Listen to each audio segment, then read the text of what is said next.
People make progress by moving. If you're going to do that, you want to make as much progress as you can within a single move. We have not written a book about finding your dream job because we don't believe in dream jobs. We believe in good trade-offs. So we encourage people to not answer the question, what do you want to do next? We instead ask people to answer the question, what are 3 to 5 prototypes of what you might want to do next, given the quest you're on? That's Ethan Bernstein. He's an associate professor at the Harvard Business School, where he teaches the Developing Yourself as a Leader course. He's also the author of Job Moves, 9 Steps for Making Progress in Your Career, with Michael B. Horn and Bob Moesta. So you'll learn 1, the 4 quests driving every career transition. 2, the exercise that keeps you relevant. And 3, the problem with job descriptions and what to focus on instead. And if you want a quick summary write-up of some of these actionable takeaways, I recommend you sign up for the free Golden Nugget email newsletter at awesomeatyourjob.com. I'm Pete Mockaitis. This is How to Be Awesome at Your Job. And now, here's Ethan. Ethan, welcome. Thank you, Pete. It's great to be here. Well, I'm so excited to hear some of your wisdom. And I'd love to know, you are teaching and researching organizational behavior, and that was a field of study that I did, and I love it so much. Can you share with us a particularly surprising or fascinating discovery you've made about us humans and organizations that has really struck you and stuck with you? So I spend my days and sometimes nights studying workplaces, particularly trends in workplaces, like increased transparency, increased connectivity in workplaces today, the way that affects employee behaviors and the way those behaviors affect performance. And one of the things that's captured my attention, I suppose you call it surprise, is that we've been 2+ decades in the field of organizational behavior telling people to chart their own path, find their own way, create their own journey, and people still don't really know how to do it. And it shouldn't be a surprise because we really haven't told them how. And so that's what led to this interesting bit of research that we've been doing around how people hire jobs for the job they want to do in their career, as opposed to just being hired by organizations. How people hire jobs. That's a fun turn of a phrase right there. Well, Clay Christensen, who was one of my dissertation advisors, created a theory called jobs to be done theory, which Clay used to solve one of the key frustrations he had. He saw organizations, great people, creating new products that didn't sell. And for him, that was frustrating because it just seemed like a waste. All these great people, all the material and time and everything else that went into it, and then ultimately didn't work. And the jobs to be done theory suggested that the reason for that was that people don't just buy a product. They hire a product for a job to be done in their life. And so if you sell a product based on attributes, like an apartment has granite countertops and an open kitchen, that's not actually why people buy it. People buy it because they can imagine themselves cooking in that kitchen, talking to people. That the experience is not the features or what mattered, and that if you really understood the experiences people were looking for, the struggling moment that led them to hire that product for a job to be done, then you could create other products to solve that job to be done better. And if you think about why people move jobs, that's oftentimes why they move jobs. They realize that they're struggling. They want to make a certain kind of progress. That progress isn't being delivered by the organization or the role they're in, and so they seek a different role that could do that. And that was the surprising moment, I suppose, for me in 2009 when I saw Bob Moesta, who worked with Clay on the protocols behind Jobs He Done, do one of his investigative journalistic interviews of a consumer who'd bought a product to understand the causation behind why that person had bought that product, what job they'd hired that product to do. And I sat there thinking, I gave some advice to somebody on their career this morning. I should have done this because then I would have been able to provide better advice. And 15 years later, that's what we've done over and over again, over 1,000 times to collect the data for this book. That's cool. That's cool. And when you say, with regard to the data in the book, any really striking themes, patterns, insights that just pop off the page for you? So as an academic, I expected there to be huge variation in the causation. People, it seems, choose different jobs for a whole variety of reasons. When we actually took all these interviews, these 60+ minute interviews, coded them, all the rigorous research that keeps me fully employed, but the things that I love to do, we actually found that the things that push people away a particular role and from a particular role and pull them towards a particular role, that there's actually a lot of commonality. We clustered it all down to 30 pushes and pulls. and which is a remarkably small number if you think about it. Now, I will say, to me, that's a small number. To the outside world, 30 was too many. So as publishers said, wait, 30, that's too many for us to remember. We then went back and looked at patterns across and found even more so that if you look at the patterns across those pushes and pulls, people are largely just on one of four quests. And what stage of your career you're in, what stage of your life you're in can have impact, but people will filter through each of those four quests over the course of probably their career. But understanding what quest you're on then provides a person the ability to make them more awesome at their job, because that's when the advice matters. You can give great advice to a person on a different quest, and it can be bad advice because they're on the wrong quest for that advice. Mm-hmm. Yeah, that's really resonating, and I'm chewing on this. Could you perhaps bring this to life for us with a particular person and a transformation that they saw as they were thinking through this stuff and coming up with fresh insights by thinking about it this way? Well, so let me explain the four quests a little bit, and then I'll do what Michael Horn, my co-author, made me do in the book, which is I put myself in the book, and I'll write myself into the framework as well, in a prior role, not in my current one, just in case the dean of Harvard Business School is listening to this podcast. So the four quests, one is get out. These are people who genuinely find their energy drained by the role they're in and find that the capabilities they want the organization to be drawing on aren't the capabilities that is actually being asked for. So they are both not happy with the how their work is going and the what of their work. And for them, they're just looking to reset both those dimensions they're trying to get out. Think of the opposite dimension. If you're trying to build on both things, you're actually quite happy with the work environment and you're happy with the capabilities you're asked to deliver. You just want to take the next step. For some reason, you're ready for that next step and you want to take it. And the organizations of the world and the world in general is pretty much designed for the take the next steppers. That's so-called progression in most organizations. The off dimensions are more interesting. So if I love what I'm asked to do, the what, and some of us are out there right now thinking, I love being what I am, like what I'm asked to do on a day. I'm respected for the work I do and so forth, but I hate the how. I don't want to commute anymore because it wastes my time. I'm working too hard because I have a new family. I'm not working hard enough because I'm an empty nester. The manager that's now managing me because that person switched doesn't respect me for the way I'm doing my work, and so they're asking me to do work differently for their purposes, whatever the case might be. The work drains my energy more than drives it, and so I want to reset the how. I want to regain control. The people who, on the other hand, love the work environment they're in, everything about it, or most things about it, but they're being asked to do things, that the reputation they've got, the work they're actually being asked to deliver is not drawing on the capabilities they either think they have or want to have. Those people are trying to regain alignment. And so once upon a time, Pete, I was a consultant. Me too. I thought we might have that in common. And I had been asked at a firm I loved. I loved the job.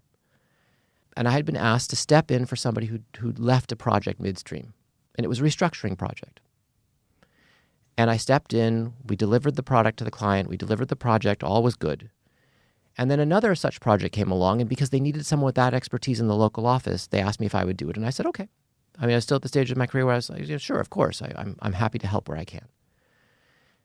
So now I had two projects in restructuring under my belt, and we all know that restructuring projects oftentimes involve a certain amount of layoffs, and so that was something I was apparently getting good at. So when the third time around, right, a client came to ask for this and wanted the same team that had done the previous projects, I got called and brought into the conversation with the client even before the project began, and was introduced as the expert on that. And that was the moment I knew I needed to regain alignment, because that had never been my intention. And this happens to a lot of people in project-based work and other work. You just develop a reputation and expertise that wasn't what you wanted to do, and you love the how, but the what? And that's how I ended up at the Harvard Business School doing a doctoral program. Mm-hmm. That's good. Well, I can't help but chuckle. You know, here we are, former consultants, and we find ourselves discussing yet another 2x2 matrix. We can't help ourselves. If it weren't an actual 2x2, it would have to be a 2x2 in the sky that we would be seeing in our own imaginations. But yes, and I will be clear though, this is not categorical as a 2x2 typically is. So get out, take the next step, regain control, regain alignment, these are like poles on a map, north, south, east, and west. There's a lot of space between the North Pole and the South Pole. There's a lot of space between regain alignment and regain control.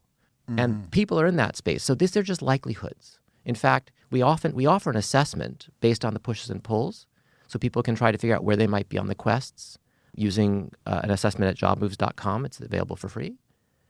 But the assessment will just give you likelihoods. And then you ultimately have to pick based on those likelihoods. This is not about telling you what you are.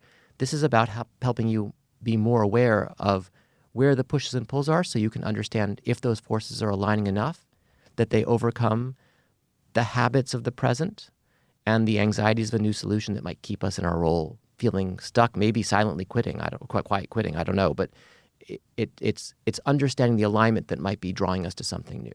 Okay. That's handy. So we can think about things in terms of, do we have a fit on the what side and on the how side? You've got a juicy teaser I can't resist. There's a mindset shift that helps us love instead of regret a new job. Is this it? Or is there another one you want to unpack for us?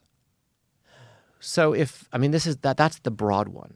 So if Clay's frustration was around new products that didn't get sold, my frustration is around people who disrupt their lives, sometimes their families, certainly their career trajectories, in order to take a new role, only to find 6 to 12 months later they're unhappy with it, which if you just ask a room, what's the fastest you've ever gone from taking a new job to knowing it wasn't right for you? Over 3/4 typically say between a month and a year.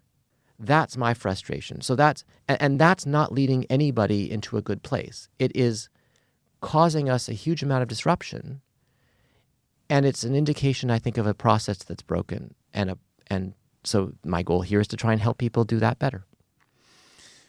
Certainly. Well, and I'm curious then, on the outside looking in, it can be a little bit tricky to know, what's my experience going to feel like in that month to year in which I go, oopsies. Do you have any pro tips in terms of like top research methodologies or questions to ask or steps to take to prevent this regret?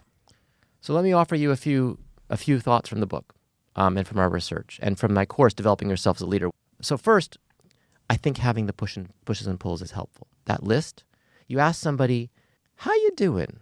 How are you feeling about this job? They have no idea how to answer. You give people a list of 30 items and ask which ones are operational for them. It's much easier. It does prime them, but given the data suggests that most of those are going to be covering what people are feeling, it's just an easier place to start with a menu as opposed to start with a blank slate. Then, once you've got a sense of your quest, you know which dimension you're on and where that likely is, then you start asking yourself the question, okay, so what drives my energy and what drains it? And this is, again, not about attributes. It's not about the granite countertop and the open kitchen. These are experiences. In the job world, those are titles. Titles have a huge return to ego when you get a better one. That return does not last long. That what you really want actually is to think about what you're going to do, not where you're going to be. That has a much longer life cycle in terms of its return to you. On the capability side, similarly, we talk about strengths and weaknesses. I'm sure, Pete, when I talk about strengths and weaknesses to you, you have a sense actually that those are sort of ingrained in you. What we'd say, they're trait instead of state. Instead, think of something like a balance sheet that describes you in the current moment in time. Just like a company, you have assets, things that are acquired by you at material cost, that you are hoping will deliver future value in your career, acquired, by the way, and funded by liabilities, usually the expenditure of time, effort, and potentially money. Those assets depreciate over time. If they depreciate without you replenishing them, thinking about that next role, you're not staying relevant. So you can think about a much more deliberate approach to building and keeping and maintaining your capabilities, given the change of the world around you, than strengths and weaknesses really gives you permission for. And all of that begins to then shape up what it is you're hoping to achieve. Once you've done that, I have another set of 5 steps after that. So we've gone through steps 1 through 4, 5 steps of advice for how you actually get what you're looking for. Could you give us a few examples of assets and to help shake off a static strengths, weaknesses kind of a framing we might be operating with? When I do this with my students, a couple typically show up routinely. One, there are skills out there, hard skills, technical skills. If you're a software engineer, then your degree of knowledge about a particular platform of engineering, that's an asset. These platforms, these languages change. That's something you need to reinvest in if you want to stay relevant. So there are many other kinds of technical. For market analysts, your knowledge of the market, any one of these pieces of technical knowledge, that's certainly an asset. I'm thinking about marketing too. It's sort of like there's things are constantly changing in terms of like just the rules for Google ads or Facebook ads, and then it's like, oh yeah, well that strategy worked 3 years ago, but you're doing that now? Oh wow, that's really out of date. And it's funny, it seems like some skills have a short shelf life and some almost seem eternal. There are some evergreen skills, but there aren't very many. We want there to be more than there actually are, I think. And so if most technical skills today depreciate much faster than they used to. Boris Groisberg, who once upon a time, he's a faculty member here on the business schools, on the business schools faculty, Boris explained to me this exercise, and his favorite example is mechanics, an auto mechanic. An auto mechanic of the 1960s. You learned a car, you leveraged that for 20 years. You learn a car in 2020, 2024, how long does that really last? Things are changing much faster, especially the degree to which it's about coding and not about the actual mechanical skills. It's different. It's changing. And part of the reason people are so desperate for progress on a daily or weekly or monthly basis is because they're just trying to remain relevant. So that's one, technical skills. Another one that comes up frequently, relationships, networks. Network might seem evergreen. My friends will always be my friends. My contacts will always be my contacts. Weak ties will remain weak ties. That's oftentimes the way we find information, not by the strong ties, not the people that we're closest to, but the friends of friends, if you will. And yet, really think about it. If you don't invest in those relationships, how long do they actually last? Maybe a couple years? Maybe you can go back to someone 5 years, 10 years down the line and say, hey, remember those great times we had? By the way, I'm looking for a job. Do you know any interesting openings? But a network depreciates too. Most things depreciate. Yeah, that's heavy, and you're right. We wish more stuff lasted longer, because just the way we wish our roof lasted longer, we didn't have to spend the money to replace it as often. So I would like to hear your thought then what does really, really last? Well, my own view is actually what lasts is the constant effort we put into refreshing our assets. So remaining relevant is a deliberate act. And the more deliberate you are, the better off you are on that capabilities dimension. Now, if you're in a build, not a reset mode, you're just trying to refresh what's on there. The good news for most of us, though, who are oftentimes finding ourselves on the reset capabilities front, where we're trying to, for example, regain alignment, if all assets do depreciate over some amount of time, there's actually quite a bit of flexibility as long as you anticipate it. And so our advice, our core advice is not to go for the evergreen product, but instead to think about where you want to be in 5 years' time, worry a little bit less about your income statement, if you will, today, and a little bit more about your balance sheet tomorrow, because that's what's likely to be able to influence what you're going to be considered for on the next job. Okay. And do you have a general approach by which we attempt to deduce, okay, what assets do I need in the future, and how shall I prioritize the cultivation of them? So we find that most people enter a move either because of pushes or because of pulls. Either they're being pushed away from something or they're being pulled towards something. It's an opportunity that looks too good not to consider, or I'm frustrated with my current situation. Whichever one you enter in, the next step is to think about the other side of it. What are you leaving behind? What might draw you in? We have not written a book about finding your dream job because we don't believe in dream jobs. We believe in good trade-offs. So we encourage people to not answer the question, what do you want to do next? We instead ask people to answer the question, what are 3 to 5 prototypes of what you might want to do next, given the quest you're on? It's a much easier question for people to answer. And if the more contrast you create across those prototypes, the more contrast creates meaning for you and you understand the relative nature of these things. And that conversation then, combined with your energy drivers and drains of past jobs and the capabilities you have and the balance sheet you might have or might not have and want to build, help you begin to think about how to prioritize certain trade-offs over others for your next move. So it is about choosing, not about designing from scratch. This is not just a 2x2 or pie in the sky, but it is about choosing wisely based on your particular progress, the kind of progress you want to make.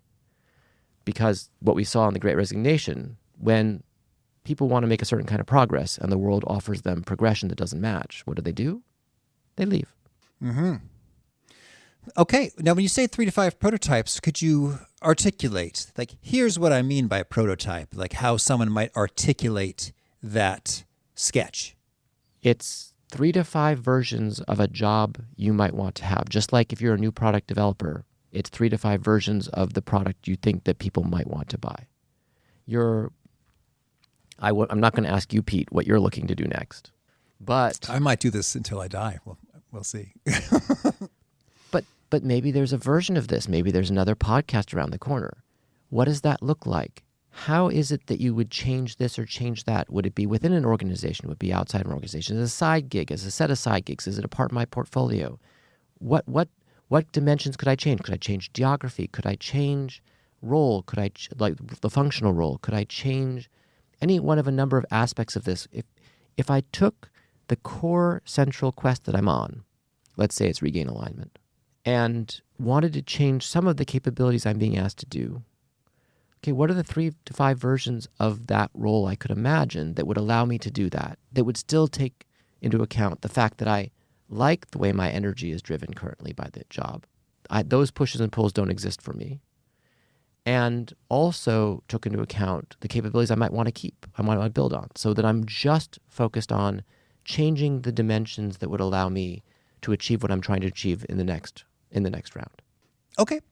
I think I hear the conceptual idea of what you mean by a prototype. Could you now say for yourself or someone students that you've encountered recently, how they would articulate all of that in a conversation? So here's an example. One story in the book is of somebody who believed the next job she wanted to have involved working with scientists and travel. So travel coordinator at a top scientific magazine sounded great. Until she discovered that actually a travel coordinator neither works with a scientist nor travels. But the job description sounded fantastic. The party material was great, but what she was going to do wasn't what she ultimately wanted to do. But that's where the prototypes come in. So that would be one potential prototype.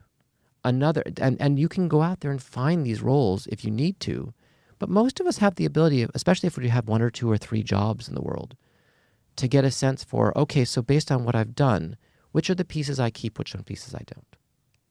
But that's an example there. Oh, I like that. I like that a lot. And I think so often folks get the wrong idea about a job from the outside. And I'm thinking about sort of early career or picking majors. Or folks will say, I'm going to go to law school because I like arguing, and in the courtroom I could do that. And so hopefully they'll learn pretty early in the research process that, well, hey, most of the work of a lawyer is not that most of the time, and you're mostly researching stuff and writing stuff and talking about why this paragraph or clause needs to go or be adjusted in such a fashion. So you want to know that earlier rather than later. And once you've specified 5 prototypes, you would do what any new product developer would do. You'd go ask people about them. So you can actually learn before switching if you have the material to go have those conversations. And we're not talking about just people talk about informational interviews. That is part of this. But you're not actually looking for a person's job or a job like theirs. You're actually looking to truly understand that lawyer. What does she do on a daily basis? Does it match this prototype or not? Is if it doesn't, then you've been sold a bill of goods by the world that doesn't actually exist. And it's good to know now before you switch than after you switch and discover that you're one of those people who 1 month to 12 months in took a role that you didn't want to take. Mm-hmm. Understood. Thank you. Okay, well, you say we got 9 steps, and you say we've covered some steps, and there's more to be covered. Just so we get it all on the record, could you enumerate? Step 1 is this. Step 2 is that. So 9 steps, and you'll notice in the book, it looks like a little bit of a chutes and ladders view. But step 1, we've talked about, understanding the pushes and pulls. Once you've understood the pushes and pulls, we're going to try to start putting those on the dimension. So step 2 is understanding the energy drain and drivers of prior jobs, and then the capabilities, doing a balance sheet exercise, a career balance sheet exercise, step 3. Step 4, then, identify your quest. It doesn't have to be exactly right, but at least getting an initial sense of what your quest might be. You can always go back and revisit these later. Step 5, then you develop those prototypes, those 3 to 5 prototypes, because it's a much easier answer than what do you want to do, to say what are the 3 to 5 things you might consider doing. Step 6, to pick the prototype. Here's where we look at those priorities that you've made in the decisions you've made in the past, what you prioritize in your energy drivers and drains, what capabilities you might want to focus on, and see if that can inform us to go towards at least 1 prototype, maybe 2. Then check those prototypes against real jobs out there to ensure that these prototypes are not just dream jobs, they're trade-offs, they're ways of deciding on things that actually exist, and matching them to those real opportunities. So now you've been through 7 steps. At some point, someone's going to ask you to describe those 7 steps so that they can have a compelling reason to hire you. And that's step 8, to create your story spine. We're not talking about an elevator pitch. Part of what we're trying to do is encourage people not to sell themselves into a job that's trying to sell them something about the organization, but instead go for match, go for fit. So instead of an elevator pitch, which was typically a sales pitch, we're asking people to use the Pixar story spine to come up with the progression, the narrative of how you ended up deciding that this is what you needed to do next, and be able to do that quickly in short order. And only then, step 9 is to apply for jobs. You only actually apply for those jobs once you have all those pieces, because especially in a talent environment like today, if you're one of 100, you might have trouble finding the job. If you're one of 3, and you're really compelling about the reasons why you're one of 3, and it's a great fit, you're much more likely to be successful in making that move. And if we are indeed in a world, which we seem to be in which people will move jobs, that could be internal or external, once every 4 years on average, more frequently for certain generations, people make progress by moving. And if you're going to do that, you want to make as much progress as you can within a single move. And can you paint a picture for what a 1 in 100 candidate sounds like versus a 1 in 3 candidate? So I am the person around here who spends a lot of time thinking about HR. So here you get to hear my pet peeve first. All right. Job descriptions. Job descriptions these days have everything packed into them. And there's a good reason for that. You mentioned lawyers earlier, Pete. Lawyers want us to be able to hire anyone, so they put everything they can into the job description. And what it ends up sounding like, if you've seen some of these, right? Entry-level job, 5 years of working experience required. Mm-hmm. It's just no one can fit into a job description these days because it looks like they're asking for unicorns. So what do we do as individuals in the workplace who want that job? We take our resume, we put it all in there, we pack everything we can into it so that we can be the superheroes who will fill that role. So we've got a matching process between superheroes and job descriptions. It's not doing anyone any good to find fit. It's just 2 people trying to sell each other on a fit. Sales is not fit. So that's what the 1 in 100 looks like. You're trying to convince somebody that you're better than the other 99 on the dimensions you've read about in the job description using the lines of your resume. The 1 in the 3, that's the person who not just has the resume, doesn't just have the resume with all the stuff in the words, but actually can explain the spaces in between the roles, can talk about the trajectory. It doesn't have to be a line. It can be a zigzag. Most of us zigzag all the time. That's how we make progress. If it looked like a straight line, then it's just progression, which is fine.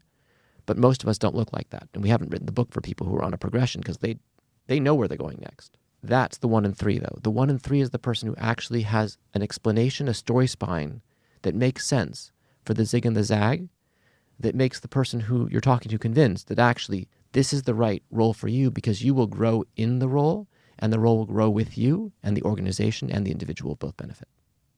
Mm-hmm. Understood. So we've got the story, the context, the whole picture. It fits together, and there seems to be a real deep congruence or rightness about it. That's cool. I want to follow up on what you said about the lawyers. The lawyers want the job descriptions to sound like anyone could do them. Could you expand on that? What's this behind the scenes for us that we should be aware of? Oh, so for years, organizations have structured job descriptions to allow the hiring manager as much flexibility as she or he wants to hire the person they ultimately find for the role. In order to protect them in the event of a liability situation, lawsuit. Right, exactly. Well, I don't know if it's just to protect them, to ensure that they can say this person fits within the job description that we ultimately found. I'm not an employment lawyer, so I'm not going to go as far as pretending to be one. My law degree did not take me that far. But there is a degree to which it permits them flexibility as a hiring manager because there's just enough in there that anyone could fit the job description. That's kind of the problem, isn't it? Anyone can fit the job description. We actually suggest shadowed job descriptions that the manager can share so that people understand what the role actually does require as opposed to what could potentially be the shape and form of the job. Understood. Well, it's funny, this actually never occurred to me, that the job descriptions are formulated with an intention other than clearly describing the job and who might flourish within it. Call me naive, Ethan. Well, I'll tell you, I oftentimes, when I'm talking with people about this, will ask a poll question about how much job descriptions describe the work that people are ultimately doing in their roles. Some people come out in the 80 to 100%, but it's a small number. Most of the time, most of what we're actually doing, we don't remember being in our job description, or we don't think our job description really prepared us for. And that's because if you track the history of job descriptions, where they came from, how they've developed, they really weren't necessarily designed to do that over time. They're designed to do something else. They're designed to provide the hiring manager with the flexibility she needs in order to hire the people that she wants to hire. Okay. The inside scoop, behind the scenes. Thank you. Well, let's say that we've gone through a lot of these steps and it's like, okay, wow, this is really clear. I need to make a change, and this is sort of what it looks like. And boy, we've got an opportunity that looks appealing, and maybe we're going to apply. But there's some just emotional stuff in terms of there's some fears, some anxieties. There's the devil you know. How do you advise folks when their head says, yeah, we got to get out of here and go in a direction like this, but internally they're feeling fear, anxiety, and really not sure about taking the steps, making the leap? Development is a social process. We know that. So therefore is moving. If you're not actively talking to people about your development goals, ideally people at work, then you're going to end up in a situation just like you described. I've gotten 8 steps in, and now I'm feeling very anxious because what I have in my mind and what the world around me thinks of me, we're on 2 different wavelengths at this point. So every step of that 9 steps for us is social. The pushes and pulls, we actually have a chapter in the book for mentors to be able to train up on how to do that job, that interview. What Bob Mesta, our co-author, developed with Clay in terms of the protocols for conducting an interview on a job to be done. And then they do it together. Each step actually involves other people. That should have a huge impact on reducing the fear and anxiety you're talking about before it becomes overwhelming, before it becomes such a block that people simply don't move forward. It is counterintuitive because most of the time we don't feel comfortable talking about this at work. But maybe that's because we haven't had a common language. We haven't had a common framework. We haven't had, Pete, the 2x2. But more importantly, we haven't had a process that we could bring to the table, that individuals could bring to the table to make use of the assets, the people around them. Because my field has been saying for decades, leader self-development, this is great. It gives you all the flexibility in the world. We were talking about this to create your own journey, and we just haven't given people the advice and the means for doing it. If we do, maybe they'd be more comfortable making this a social process. Okay. Well, Ethan, tell me, anything else you want to make sure to mention? Top do's and or don'ts before we hear about some of your favorite things. Don't talk about what you're going to be. Talk about what you're going to do. Don't focus on strengths and weaknesses. Think about your assets and liabilities instead. Don't do this alone. Be social in the process. I know it starts to sound very counterintuitive, doesn't it, based on how people typically do this. But I guess I would conclude with, don't keep expecting more from each other. So this is a conversation, ultimately, in most organizations, between the individual, the manager, and HR. Each of those parties has had a bit of a history for pointing the finger somewhere else. HR says, managers don't have time. Managers say, I don't know what the employee wants. Employee says, no one wants to listen to me. This has to be a joint endeavor. And so, don't keep this a secret. People are very open, typically, to understanding what you're trying to achieve. And the less you say as an individual, the more people think that what you're needing in terms of progress is big rather than small. Whereas most people, when you really dive down, are just looking for little bits of progress over periods of time. As a manager, don't ignore the fact that we've given you 30 pushes and pulls. We've given you the reasons why employees quit. Many employees quit. So why not use those to have a conversation about which might be operating or not operating with the people that you're working with, and see if you can't start a conversation which people leaders are aware of how their individuals are feeling on those dimensions that matter for making them potentially move. And then HR, track it all. Because quests do change over time, but they don't change over days. So if you have a sense for what people are trying to achieve, you're much more likely to both make them productive as opposed to quiet quitters, and you're much more likely to retain them than using the tools that we've been using forever, which include things like, frankly, money. Money's great. Everybody would like more money. Everybody would like better work life. Everyone would like all these things, except when you give it to people, it affects us for a little while and not so much after that, because in the end, we each have our own definition of progress. And if you're not aware of what that is, either as the individual, the manager, or the HR person, you're not actually customizing the employee experience to the person who you're trying to keep. Big thanks to Ethan for sharing his wisdom with us, and big thanks to our sponsors. Check them out. One sponsor to check out is Lingoda. Years ago, I tried learning Spanish, but stopped within weeks because I was all alone, just me and the software. That's why I recommend Lingoda, which offers live, affordable online language learning lessons in small group classes. My teacher, Ricardo, was so friendly and patient, and there are only 3 of us in the class, so we could interact and speak Spanish with live feedback from the instructor. And right now, the Lingoda Sprint Challenge is about to begin, an intensive 30-day course designed to help students build a daily language learning habit and stay motivated. Every student who attends all their classes gets a huge reward.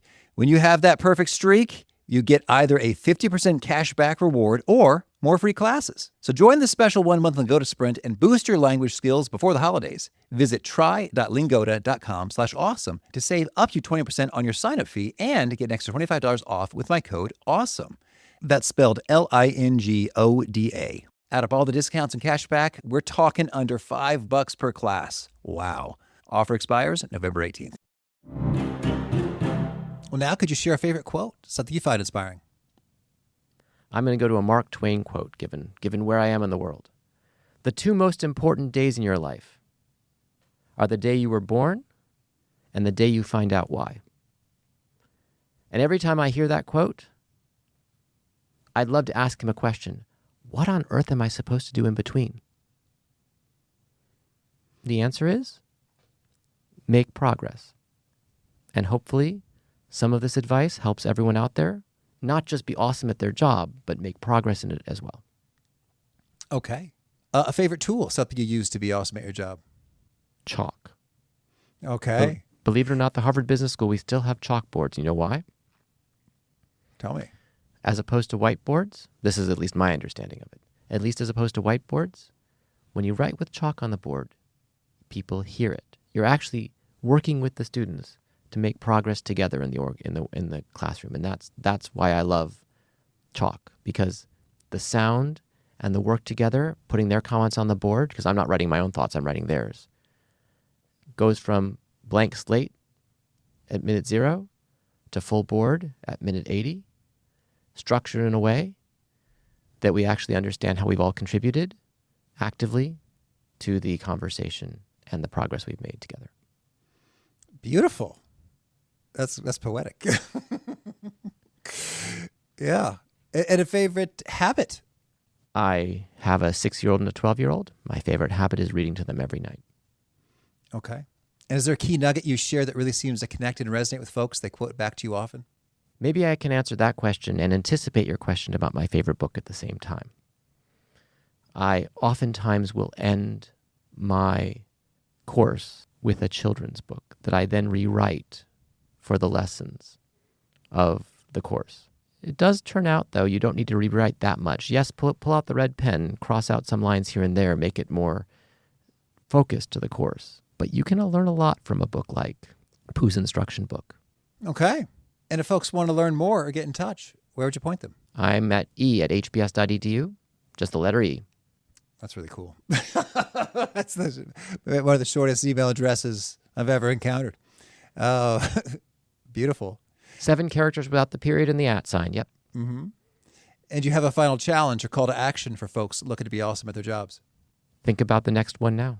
All right. Ethan, this is fun. I wish you much lovely progress. Thank you, Pete. This has been fun. I really appreciate the questions.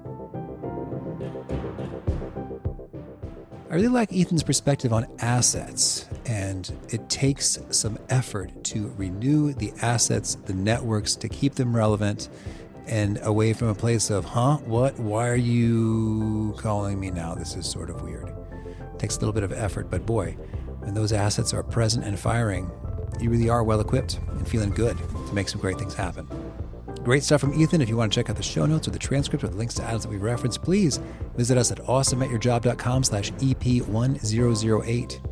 Hope to catch you next time, and peace.